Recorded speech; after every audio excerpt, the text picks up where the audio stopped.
الحمدللہ رب العالمین والصلاة والسلام علی سید الانبیاء والمرسلین اما بعد فاعوذ باللہ من الشیطان الرجیم بسم اللہ الرحمن الرحیم الم اعہد الیکم یا بنی آدم اللہ تعبدوا الشیطان انہ لکم عدو مبین وان اعبدونی ھذا صراط مستقیم۔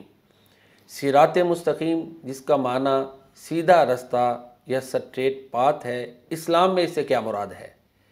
تو صراط مستقیم کی وضاحت سورہ فاتحہ میں ہی موجود ہے۔ صراط الذین انعمت علیہم، ان لوگوں کا راستہ جن پر اللہ تعالیٰ نے انعام کیا۔ وہ کون سے لوگ ہیں؟ ان کی سورۃ النساء میں اللہ تعالیٰ نے وضاحت فرما دی ہے، انبیاء، صدیقین، شہداء اور صالحین۔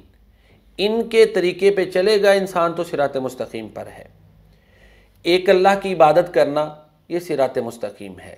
صراط مستقیم کے اگر آپ اجزاء دیکھیں، ایک تو ہے نا کون سے لوگوں کو دیکھیں گے کہ کن لوگوں کے طریقے پہ چلیں تو صراط مستقیم ہوگا، تو اس میں انبیاء، صدیقین، شہداء اور صالحین آ گئے۔ اب اعمال کون سے ہیں کہ انسان ان کو کرے؟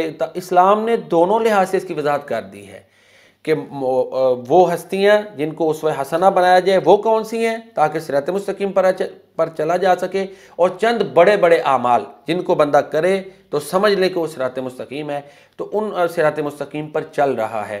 تو ان میں سے پہلا عمل ایک اللہ کی عبادت ہے۔ سورہ یاسین کی میں نے آیات مبارکہ پڑھی ہیں، اللہ تعالیٰ فرماتے ہیں وَأَنِ اعْبُدُونِی ھَذَا صِرَاطٌ مُسْتَقِیمٌ، میری عبادت کرو، یہ صراط مستقیم ہے۔ اللہ تعالیٰ کے ساتھ شرک نہ کرنا یہ صراط مستقیم ہے۔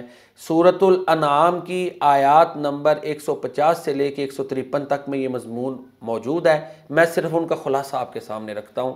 ایک اللہ کی عبادت کرنا یہ صراط مستقیم ہے، اللہ کے ساتھ شرک نہ کرنا یہ صراط مستقیم ہے، والدین کے ساتھ اچھا سلوک کرنا یہ صراط مستقیم ہے، غربت کی وجہ سے اپنی اولاد کو قتل نہ کرنا یہ صراط مستقیم ہے، فواحش اور بے حیائی کے کاموں سے بچنا یہ صراط مستقیم ہے، یتیموں کے سروں کے اوپر دست شفقت رکھنا، یتیموں کا مال نہ کھانا یہ صراط مستقیم ہے، ماپ تول کو درست رکھنا یہ صراط مستقیم ہے۔